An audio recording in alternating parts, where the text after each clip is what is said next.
மூஷிக வாகன மோதக ஹஸ்த சாமர கர்ண விளம்பித சூத்ர வாமன ரூப மகேஸ்வர புத்திர விக்ன விநாயக பாத நமஸ்தே. விநாயக பெருமானை துணை கொண்டு ஜனனி ஜன்ம சௌக்கியானாம் வர்தனி குல சம்பதா பதவி பூர்வ புண்ணியானம் லிங்கியதே ஜென்ம பத்திரிகா சூரிய சோம அங்காரக புத குரு சுக்ர சனிபியஸ்ட ராகவே கேத்தவே நமஹா. நவக்கோள்களுடைய துணைகளோடு நமக்கு மார்கழி மாத பலன்கள் எப்படி இருக்கும், 12 ராசிகளுக்கான மார்கழி மாத பலன்கள். இந்த மார்கழி மாதமானது டிசம்பர் மாதம் 16 முதல் ஜனவரி மாதம் 14ஆம் தேதி வரை எப்படி இருக்கும், 13ஆம் தேதி வரை எப்படி இருக்கும், 14ஆம் தேதி போகி எப்படி இருக்கும் அப்படிங்கிறத நம்ம பார்க்க போகிறோம். அடுத்ததாக மார்கழி மாதம் அப்படின்னு சொல்கிறது வந்து பார்த்தீங்கன்னா எல்லோரும் என்ன சொல்லுவாங்க அப்படின்னு சொன்னோன்னா பீட மாதம் அப்படின்னு சொல்லுவாங்க, பீடை மாதம் அப்படின்னு சொல்லுவாங்க. அது வந்து தவறான ஒரு கருத்து. பீடுடைய மாதம் அப்படின்னு சொல்லுவாங்க, அதுதான் சரியான பொருள். பீடுடைய மாதம் சைவ ஆலயங்களிலும் சரி வைணவ ஆலயங்களிலும் சரி மிக சிறப்பான முறையிலே சூரிய உதயத்திற்கு முன்னாடியே பூஜைகள்லாம் நிறைவு பெறும். அவ்வளவு வந்து பார்த்தீங்கன்னா சிறப்பான மாதம் தனுர் மாதம்னு சொல்லுவாங்க.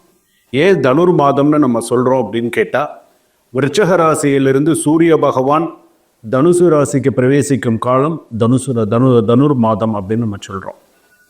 அப்போ இந்த மாதத்திற்குன்னு ஒரு சிறப்பான ஒரு விஷயம் இருக்குது. அதாவது பீடுடைய மாதம் அப்படின்னு பேர். அது காலப்போக்கில் பீட மாதம் அப்படின்னு சொல்ல ஆரம்பிச்சிட்டாங்க. ஆனால் அது பீடுடைய மாதம் அப்படின்னு பேர். அதற்கு இன்னொரு விஷயம் என்னன்னு சொல்லுவாங்கன்னு கேட்டால் தேவ மாதம் அப்படின்னு சொல்லுவாங்க. தேவ மாதம் அப்படின்னு சொல்லுவாங்க. இந்த மார்கழி மாதத்தில் மகாவிஷ்ணுவுக்கு மிகவும் பிரீத்தமான மாதம் மார்கழி மாதம். பெண்கள்லாம் வந்து பார்த்தீங்கன்னா இன்னைக்கும் கிராமப்புறங்களில் பெரிய அளவில் கோலங்கள்லாம் போடுறது, சுவாமியை வழிபாடு பண்ணுறதெல்லாம் வந்து பார்த்தீங்கன்னா இன்றும் பழைய கிராமங்களில் பல நகர்ப்புறங்கள்லாம் கரெக்டாக 3 மணி 3:30 மணிக்கெல்லாம் பாட்டு போட்டுருவாங்க. இந்த தனுர் மாதம் குளிர்காலம் ரொம்ப அந்த ஒரு கூட அதாவது ஒரு பொருள்படுத்தாமல் எல்லாரும் சீக்கிரமாக ஆலயத்திற்கு வந்து சுவாமி தரிசனம் செய்து அவ்வளோ ஒரு சிறப்பாக இருக்கும். அதே போல் வந்து பார்த்தீங்க அப்படின்னா நமக்கு 365 நாள் ஒரு வருஷம் அப்படின்னு நம்ம சொல்கிறோம். நமக்கு வந்து அதுதான் நம்ம ஒரு வருஷம் அப்படின்னு சொன்னோம். ஆனால் தேவர்களுக்கெல்லாம் இந்த ஒரு வருஷம்தான் உங்களுக்கு ஒரு நாள் மாதிரி. இந்த ஒரு வருஷம்தான் உங்களுக்கு ஒரு நாள் மாதிரி கணக்கு. அதாவது தை மாதத்திலிருந்து நீங்கள் எடுத்துட்டீங்க அப்படின்னு சொன்னால் ஆனி மாதம் வரையில் அவங்களுக்கு பகல் பொழுது. அந்த 6 மாதம் தான் அவங்களுக்கு பகல் பொழுது. திரும்ப நீங்கள் எடுத்துட்டீங்கன்னா ஆடி மாதத்துலேருந்து மார்கழி மாதம் வரைக்கும் அவங்களுக்கு இரவு பொழுது தேவர்களுக்கெல்லாம். ஸோ அந்த மாதிரி உள்ள சிறப்பான ஒரு மாதம் அப்படின்னு சொல்லக்கூடியது இந்த மார்கழி மாதம். அதனால தான் அந்த மார்கழி மாதத்தில் வந்து பார்த்திங்கன்னா திருமணம், கிரகப்பிரவேசம், சில முக்கிய நிகழ்வுகள்லாம் வந்து பார்த்திங்கன்னா மார்கழி மாதத்தில் பண்ண மாட்டாங்க. தை பிறந்தால் வழி பிறக்கம், மகர சங்கராந்தி அப்படின்லாம் சொல்கிறோம். ஸோ அதெல்லாம் நம்ம சிறப்பான முறையில் செய்வாங்க. அப்போ இந்த மார்கழி மாதம் இந்த 30 நாளும் 12 ராசிகளுக்கு எப்படி இருக்கும், மேஷ ராசியிலிருந்து மீன ராசி வரையில் எப்படி இருக்கும், நான் இதில் ரொம்ப சில முக்கியமான விஷயங்கள்லாம் சொல்ல போகிறேன். இந்த நெக்ஸ்ட் ஜென் நேயர்கள் எல்லாருக்குமே வந்து பார்த்திங்கன்னா இந்த மார்கழி மாதம் அப்படின்னு வரும்பொழுது நம்ம எப்படி சொல்லணும், நம்ம எப்படி இருக்கணும் அப்படிங்கிற சில விஷயங்கள்லாம் இருக்குது. இந்த 30 நாளில் 12 ராசிகளுக்கு எந்தெந்த, அதாவது ஏன் இந்த மார்கழி மாதத்தை ரொம்ப சிறப்பித்து சொல்கிறோம் அப்படின்னு சொன்னால், டிசம்பர் 2ஆம் தேதியிலிருந்து டிசம்பர் 2ஆம் தேதி அதே போல் டிசம்பர் 28ஆம் தேதி இந்த மாதத்தில் மட்டுமே 2 முறை சுக்கிர பயிற்சி அப்படின்னு சொல்லுவாங்க. 2 முறை சுக்கிர பயிற்சி வருது இந்த மாதத்தில் மட்டுமே. அவ்வளோ ஒரு சிறப்பான ஒரு மாதம் அந்த மார்கழி மாதம் அப்படின்னு சொல்கிறது. அப்போ அந்த மார்கழி மாதத்துலேயும் சரி இந்த டிசம்பர் மாதத்துலேயும் வந்து பார்த்திங்கன்னா அவ்வளோ ஒரு சிறப்பான ஒரு விஷயம். அப்போ இந்த ராசிகளுக்கெல்லாம் எப்படி இருக்கும் என்ன அப்படிங்கிறத நம்ம பார்க்கலாம். மார்கழி மாதத்தில் நம்ம பார்க்கக்கூடிய 12 ராசி பலன்கள் வந்து பார்த்திங்கன்னா பொதுவான பலன்கள். இந்த பொதுவான பலன்கள் வந்து பார்த்திங்கன்னா சில பேர் ஜாதகத்திற்கு அவங்களுக்கு அது அப்படியே ஒத்து போயிடும். சுவாமி நீங்கள் சொல்கிறது எங்களுக்கு அப்படியே எனக்கு ஒத்து போகிறது, எங்களுக்கு திரும்ப எங்களுடைய சுய ஜாதகத்தை பார்த்து எங்களுக்கு சில பலன்கள் சொல்லுங்கள் அப்படின்னு சொல்லி நிறைய பேர் கேட்குறாங்க. ஸோ அந்த மாதிரி இது வந்து பொது பலன்கள் தான். அப்படி அந்த பொது பலன்கள் சில பேருக்கு ஒரு சில எச்சரிக்கையாகவும் சில விஷயங்கள் சொல்கிறேன், கவனமாக இருங்க, ஸோ இந்த மாதிரி விஷயத்தில் கவனமாக இருங்க அப்படின்னு நான் சொல்கிறோம் சில விஷயங்கள்லாம். ஸோ அதிலெல்லாம் நீங்கள் பார்த்துக்கோங்க. நான் உங்கள் டாக்டர் வி ராஜ்குமார் குருக்கள் பேசுகிறேன். ஒரு சிறிய கட்டணத்தோடு வாட்ஸ்அப் நம்பரில் கீழே கொடுத்துருக்கக்கூடிய அந்த வாட்ஸ்அப் டிஸ்கிரிப்ஷனில் நம்பர் இருக்கும். அந்த நம்பரில் என்னை தொடர்பு கொண்டு நீங்கள் உங்களுடைய ஜாதகத்தை நீங்கள் பார்த்துக்கலாம். துளாராசி நேயர்களே, உங்களுக்கு எப்படி இருக்குது? துளாராசிக்கு சித்திர நட்சத்திரம் துளாராசி இருக்குது, சுவாதி நட்சத்திரம் துளாராசி இருக்குது, விசாக நட்சத்திரம் துளாராசி இருக்குது.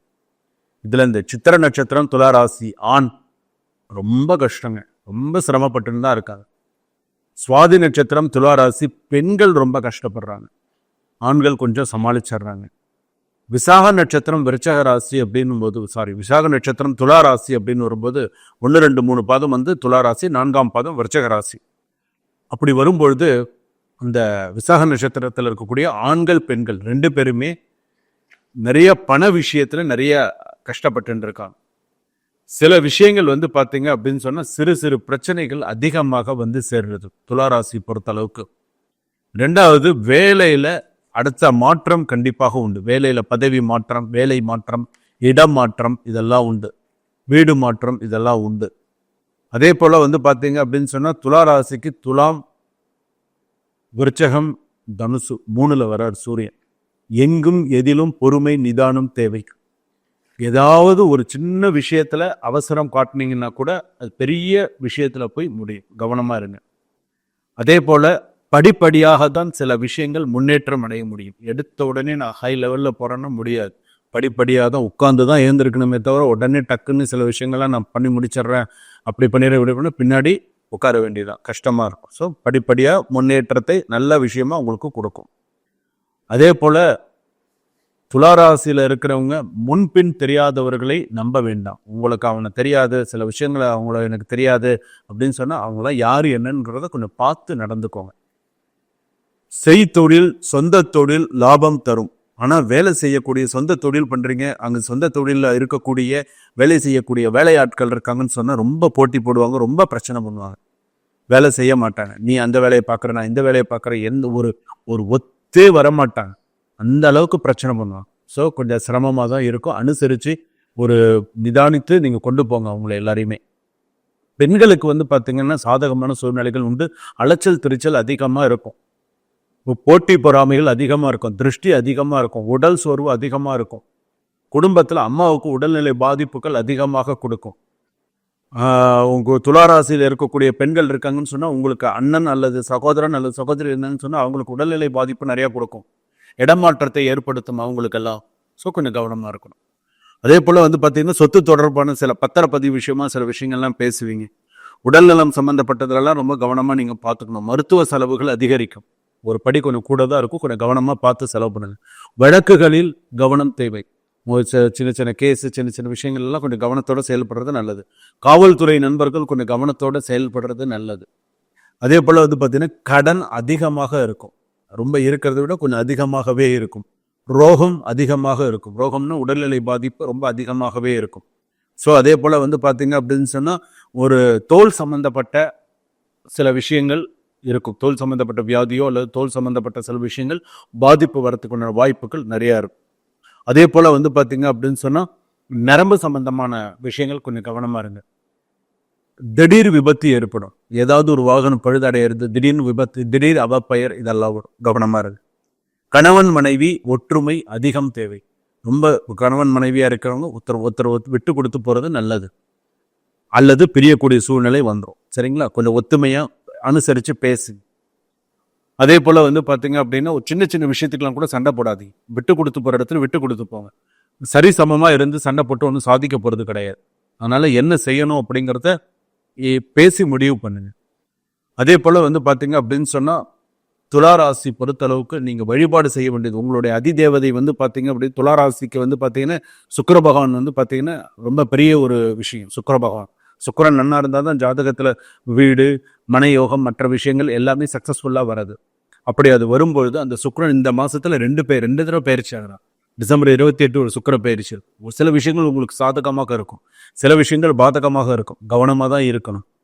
உடல்நிலையில் அதீத பிரச்சனைகள் வரும். நல்லெண்ணெய், கத்திரிக்காய், கோசு தவிர்க்கிறது நல்லது. கருப்பு, சிகப்பு, கருமீலம் தவிர்க்கிறது நல்லது. அதே போல் வந்து பார்த்தீங்க அப்படின்னு சொன்னால் டிசம்பர் மாதத்துலேயே வந்து எடுத்துட்டீங்க அப்படின்னு சொன்னால் 20, 21 தேதி ஓரளவுக்கு சாதகமாக இருக்கும். ஜனவரி மாதத்தில் 6, 7, 8 தேதிகள் சில விஷயங்கள் சாதகமாக இருக்கும். அதே போல் கடன் விஷயத்தில் கொஞ்சம் கவனமாக இருக்குது. கடன் வாங்கும்போது ரொம்ப பயப்படணும். வாங்கலாமா வேண்டாமா, தேவைக்கு வாங்குங்க, தேவையில்லாமல் வாங்காதீங்க. ஏன்னா நிறைய அதன் மூலமாக நிறைய அவப்பெயர் வரும், கண்டிப்பாக வரும். ஸோ அதிலெல்லாம் ரொம்ப கவனமாக இருங்க. நீங்கள் செல்ல வேண்டிய ஆலயம், நீங்கள் எந்த ஆலயத்துக்கு போயிட்டு வந்தால் உங்களுக்கு நல்லா இருக்கும், என்ன மாதிரியான சில விஷயங்கள் நீங்கள் செய்யலாம் அப்படின்னு கேட்டால் நீங்கள் வந்து பார்த்தீங்கன்னா துர்க்கை அம்மன் வழிபாடு நிறைய பண்ணுங்க. துர்க்கை அஷ்டபுஜ துர்க்கைன்னு பேர். துர்க்கை அம்மன் வழிபாடு போய் பண்ணிட்டு வாங்க.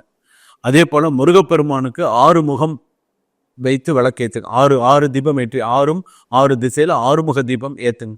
அதெல்லாம் வந்து பார்த்தீங்க அப்படின்னு சொன்னால் உங்களுக்கு வந்து ரொம்ப சிறப்பான ஒரு சூழ்நிலையில் இருக்கும். சக்கரத்தாழ்வார் வழிபாடு பண்ணுங்க. விஷ்ணு சஹஸ்ரநாமம் கேளுங்க. இதெல்லாம் உங்கள் ஜாதகப்படி உங்களுக்கு ரொம்ப சிறப்பான ஒரு விஷயத்தை கொடுக்கும். எதையும் யோசித்து முன் யோசனையோட செலவு இது பண்ணுங்க. முன் யோசனை இன்றி சில விஷயங்கள் நீங்கள் செய்யறது அது வந்து பார்த்தீங்கன்னா மிகப்பெரிய அளவில் கெட்ட பேரை உண்டு பண்ணும். சொத்து விஷயத்தில் கவனமாக இரு. கொடுக்கல் வாங்கல் விஷயத்தில் கவனமாக இரு.